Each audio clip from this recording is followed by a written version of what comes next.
Chapter 2. Sarah Plain and Tall. Caleb and Papa and I wrote letters to Sarah, and before the ice and snow had melted from the fields, we all received answers. Mine came first. Dear Anna, yes, I can braid hair and I can make stew and bake bread, though I prefer to build bookshelves and print. My favorite colors are the colors of the sea, blue and gray and green, depending on the weather. My brother William is a fisherman, and he tells me that when he is in the middle of a fog-bound sea, the water is a color of which there is no name. He catches flounder and sea bass and bluefish. Sometimes he sees whales, and birds too, of course. I am enclosing a book of seabirds, so you will see what William and I see every day. Very truly yours, Sarah Elizabeth Wheaton. Caleb read and read the letter so many times that the ink began to run and the folds tore. He read the book about seabirds over and over. Do you think she'll come? Asked Caleb. And will she stay? What if she thinks we are loud and pesky?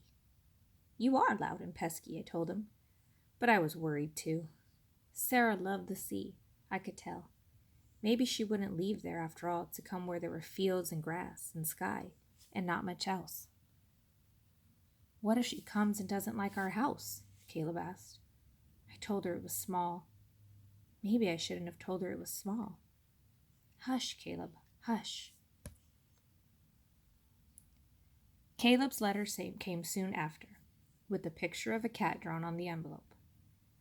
Dear Caleb, my cat's name is Seal because she is gray like the seals that swim offshore in Maine.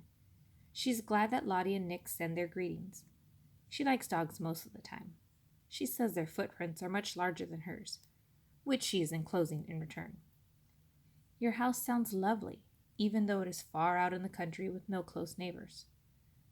My house is tall and the shingles are gray because of the salt from the sea. There are roses nearby. Yes, I do like small rooms sometimes. Yes, I can keep a fire going at night. I do not know if I snore. Seal has never told me. Very truly yours, Sarah Elizabeth.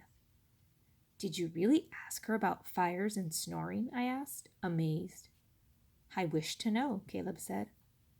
He kept the letter with him, reading it in the barn and in the fields and by the cow pond, and always in bed at night. One early morning, Papa and Caleb and I were cleaning out the horse stalls and putting down new bedding.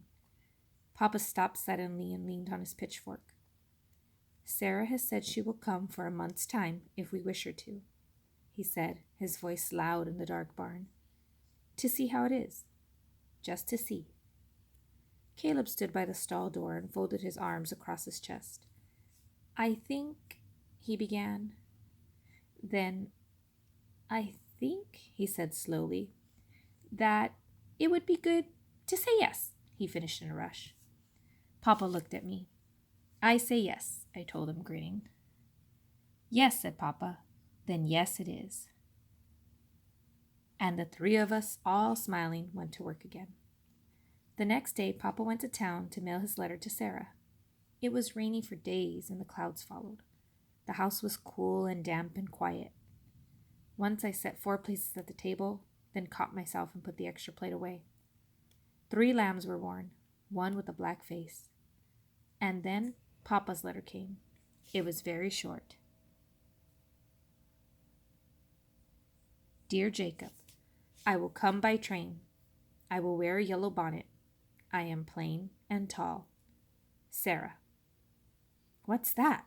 Asked Caleb excitedly, peering over Papa's shoulder. He pointed.